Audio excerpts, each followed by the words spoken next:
صبح کی روشنی جیسے کمرے میں پھیلتی ہے، سمرن کی خوشی کی انتہا نہیں رہتی، کیونکہ وہ ڈر چکی تھی، وہ صبح چاہتی تھی لیکن صبح نہیں ہو رہی تھی، اور ایسے رات میں ہمیشہ رات بہت لمبی ہو جاتی ہے، ویسے رات لمبی نہیں ہوتی لیکن وہ چیز اتنا، وہ لمحہ اتنا کڑوا ہوتا ہے کہ مطلب وہ زیادہ طویل لگنے لگتا ہے۔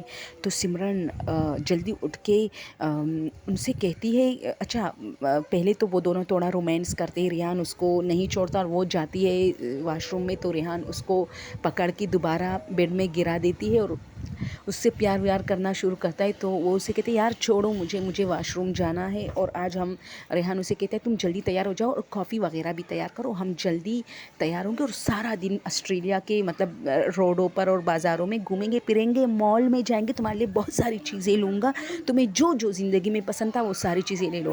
وہ ہنس جاتی ہے اور جیسے ہی واش روم جانے کے بعد مطلب کپڑے وغیرہ چینج کر کے واپس آتی ہے، اور اسی طرح یہ بیٹھ جاتی ہے، کچھ کافی وغیرہ بناتی ہے، اور پھر ریحان بھی باہر آتا ہے واش روم سے منہ ہاتھ دھو کے اور کپڑے چینج کر کے، لیکن وہ ان سے کہتا ہے کہ تم رات کو بہت ڈسٹرب تھی۔ تو وہ کہتی ہے کہ ریحان وہ جو پینٹنگ تھی، جیسے یہ اپنا ہاتھ پینٹنگ کی طرف کرتی ہے نا، وہ جو پینٹنگ تھی، تو ان دونوں کی چیخ نکلتی ہے دوستو۔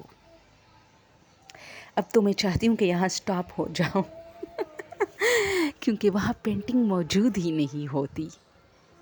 دونوں ایک دوسرے کی طرف دیکھنے لگتے ہیں اور ریحان اسے کہتا ہے یہ کس نے، تم نے ہٹایا ہے؟ وہ کہتی میں نے تو، میرا تو ہاتھ اس تک نہیں پہنچ رہا تھا۔ تو ریحان اسے کہتی جلدی جلدی بیگ پیک کرو، کیونکہ رات والی کہانی کے بعد جو کہ ریحان کو تھوڑا شک ہوا تھا اس پینٹنگ کے آنکھوں پہ، کیونکہ واقعی وہ ایک ٹائم میں جب ہم اندر آئی تھی تو وہ دروازے کی طرف دیکھ رہی تھی اور اچھا پینٹنگ تھا، لیکن رات کو اس کی آنکھیں بہت پرے اسرار تھی اور وہ ہماری طرف دیکھ رہی تھی، لیکن اس نے یہ بات سمرا کو نہیں بتائی تھی۔ تو دوستو اب یہ دونوں جلدی جلدی بیگ تیار کر کے اور کافی اسی جگہ پہ چھوڑ کے اپنے جو مطلب بس ایک بیگ ہوتا ہے ان دونوں کے پاس، اور ان کے کپڑے ان لوگوں نے نکالے بھی نہیں تھے، ابھی ڈائریکٹ نکلتے ہیں۔ اب مجھے بتائیے یہ دونوں اس ہوٹل سے نکل پائیں گے یا نہیں، اور پینٹنگ کہاں غائب ہوئی تھی؟ کمنٹ میں ضرور بتائیں کہ اگلا حصہ میں آپ کی خدمت میں پیش کروں یا نہیں۔ تب تک کے لیے تھینک یو سو مچ۔